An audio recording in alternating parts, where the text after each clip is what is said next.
इथे बघा सगळ्यात अगोदर आपल्याला ब्लाऊजची उंची टाकायची आहे. तर ब्लाऊजची उंची आहे 12.5 तयार. त्याच्यात 1 इंच प्लस करून इथे बघा आपल्याला 13.5 इंचावर असं मार्किंग करून घ्यायचं. आता तुमची जेवढी पण उंची असेल त्याच्यात 1 इंच प्लस करून इथं मार्किंग करून घ्यायची आणि इथे एक सरळ लाईन आखून घ्यायची. आता इथं पाठीमागचा आपला बोटनेक आहे, त्यामुळे बोटनेक मध्ये आपल्याला तुमचा जेवढा पण फुल शोल्डर असेल त्याचा हाफ घ्यायचा. तर इथं शोल्डर जो आहे तो 7.5 इंच मी इथे घेणार आहे. तर तुम्ही तुमच्या याच्यानुसार घेऊ शकता. तुमचा 14 आला तर 7 घ्यायचा, 15 आला तर 7.5 याच्यानुसार तुम्ही शोल्डर घेऊ शकता. त्याच्यानंतर इथे बघा आता आपण शोल्डर 7.5 घेतलाय तर मुंडा आपल्याला अर्धा इंच कमी करून इथं बघा 7 इंच मुंड्याचं माप घ्यायचं आहे. तर तुम्ही म्हणाल 32 साईज साठी 7.5 मुंडा जास्त होतोय, तर एकदम कम्फर्टेबल तुम्हाला जर पोटनेक हवा असेल तर तुम्ही याचप्रमाणे मेजरमेंट घ्यायचं.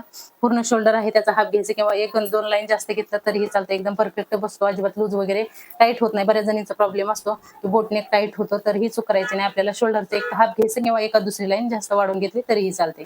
तर इथे बघा किती 7.5 आहे, तसंच इथं पण 7.5 इंच घ्यायचं, सरळ लाईन आखून घ्यायची.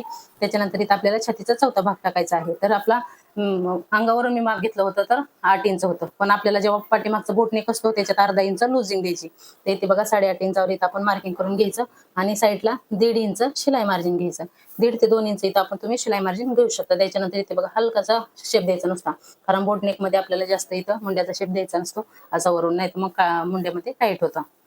त्याच्यानंतर आता बघा इथं आपल्याला कमरेचं माप टाकायचं आहे. तर कमर आहे 25 इंच, तर 6.25 इंच इथं आपल्याला कमरेचा चौथा भाग. त्याच्यानंतर 1 इंच आपल्याला पाठीमागे जे टक्स देतो त्याच्यासाठी आणि 1.5 इंच आपलं शिलाई मार्जिन.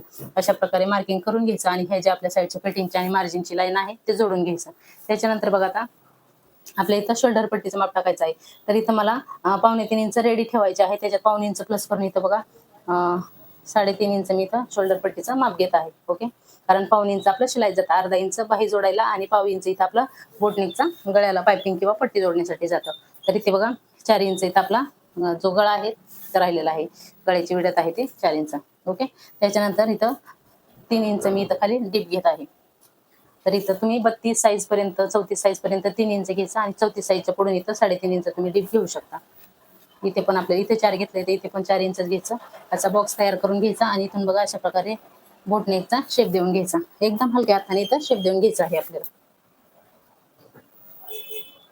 जास्त राऊंड मध्ये शेप द्यायला जायचं नाही. बोटनेकचा शेप आहे तो असा थोडासा हलकासा बाहेर काढायचा इथून. ओके, त्याच्यानंतर आता पाठीमागे कटवर्कची डिझाईन बनवायची आहे. त्याचं माप आपण आताच नाही टाकणार, जेव्हा आपण स्टिच करू त्यावेळेस इथं मी माप टाकणार आहे. आता आपण याची कटिंग करून घेऊया. सगळ्यात